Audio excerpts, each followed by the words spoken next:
Thank you for staying with us. Now, the DPP this week, while addressing senior editors, gave the amount of money involved in graft cases that have been filed from April 2018 to date as 16.8 billion shillings. That's 16.8 billion in 10 months alone. Now, it's important to note that these cases are still in court and no determination has been made in these cases.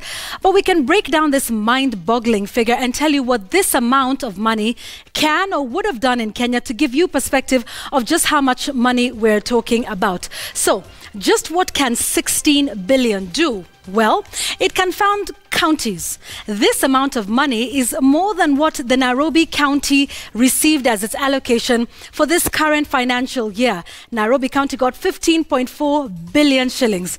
This amount, by the way, would also have funded 4 counties. That's Elgeyo Marakwet, Isiolo, Tharaka Nithi and Taita Taveta for this financial year, and there'd still have been a balance of 1 billion shillings.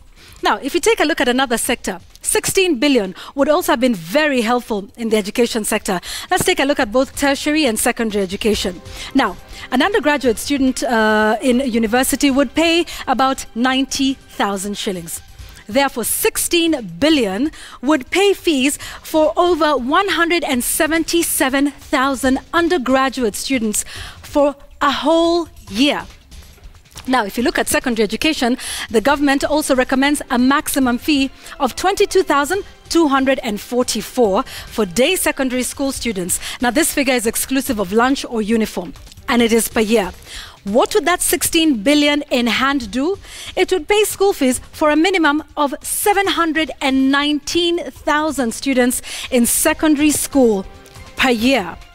I want us to take a look at another important sector, and that is healthcare. What can that 16 billion do in the health sector?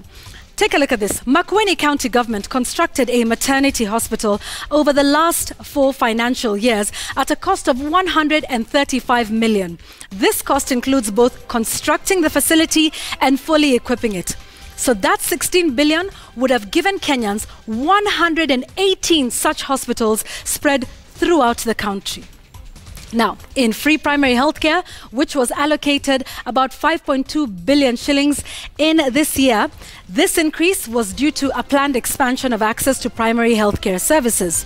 What would the 16 billion have done? Well, it would have allowed access to the primary healthcare services for 3 consecutive years if all factors were held constant. Like we said, these cases are still in court, but this gives you just how much perspective we have in terms of this money if it would have been utilized in just 3 of these important sectors in the country. Think about that. It's a big amount of money.